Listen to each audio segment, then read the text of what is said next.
एक गैर मुस्लिम था। कहने लगा, मेरे कुछ सवालों के जवाबात हैं पर किसी ने कभी दिए नहीं।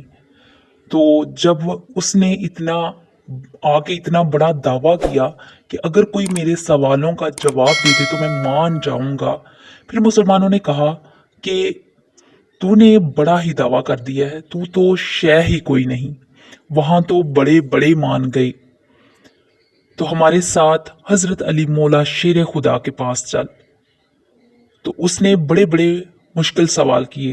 पहली बात, वो कहने लगा, आप मुझे दो ऐसे दोस्त बताएं जिनमें कभी लड़ाई ना हुई हो। तो हजरत अली कहने लगे, तू तो बड़े दावे कर रहा था कि बड़े लंबे लंबे सवाल पूछेगा। वो दो दोस्त जिनमें कभी लड़ाई नहीं हुई, वो जिस्म और रूह है। वो जिस्म और रूह है जो कभी रहते भी इकट्ठे हैं, दोस्त भी हैं, पर कभी आपस में लड़ाई नहीं हुई। बड़े बड़े गुनाह करता है जिस्म, पर रूह नाराज नहीं होती, वो साथ ही रहती है। इसकी आंखें खुल गई। उसको तो कभी जवाब ही नहीं मिला था। कहने लगा, अच्छा, वो दो ऐसे दोस्त भी बताएं जिनमें कभी सुलह नहीं हुई। तो फरमाया, मौत और हयात। जब मौत आती है तो फिर जिंदगी बाकी नहीं रहती।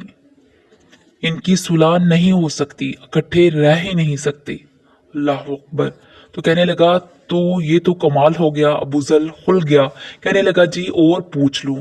फरमाया, तेरा ही दावा था, तू दो पूछेगा, मैं तैयार हूं, तू 100 भी पूछ ले। कहने लगा, वो बीबी जिसने चंद लम्हों में बच्चा पैदा कर दिया। फरमाया, ये भी कोई मुश्किल बात है? वो हजरत मरियम अलैहिस्सलाम है। 1 मिनट में हामला हुई। अगले मिनट में अल्लाह ताला ने उन्हें थोड़ी सी तकलीफ से गुजारा और अगले मिनट में हजरत ईसा अलैहिस्सलाम पैदा हो गई। मुश्किल बात है? कहने लगा, जी वो दो चीजें जो हरकत नहीं करती। फरमाया, यार जल्दी पूछ, टाइम तो ज्यादा जाया ना कर, जल्दी पूछ। वो दो चीजें जो हरकत नहीं करती, वो जमीन आसमान है। उसने कहा, वो दो चीजें जो ठहरती नहीं। फरमाया, वो सूरज और चांद है जो हरकत की करते रहते हैं। कहने लगा, अच्छा जी वो बताएं जो खाया तो बड़ा कुछ पर पिया उसने कुछ भी नहीं। तो हजरत अली फरमाने लगे, वो हजरत मूसा अलैहिस्सलाम का असा है जिसने जादूगरों के सांप सारे खाए पर पानी का घूंट नहीं पिया। हद हो गई।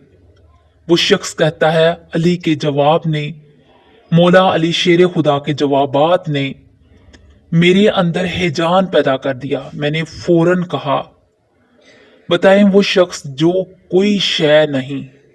तो हजरत अली कहने लगे, जो मेरे नबी का कलमा ना पड़ेगा वो कोई शय नहीं। कहने लगा, वो बताएं जो बड़ी शय है। फरमाया, जो चाहे कि इसकी इज्जत काबे से भी ज्यादा हो जाए और वो बड़ी शय बन जाए, तो वो मोहम्मद अरबी का कलमा पढ़ ले। काफर कोई शय नहीं और मोमिन बड़ी शय है। उसने हाथ आगे बढ़ाया और कहने लगा, मुझे भी फिर कलमा पढ़ा रहा।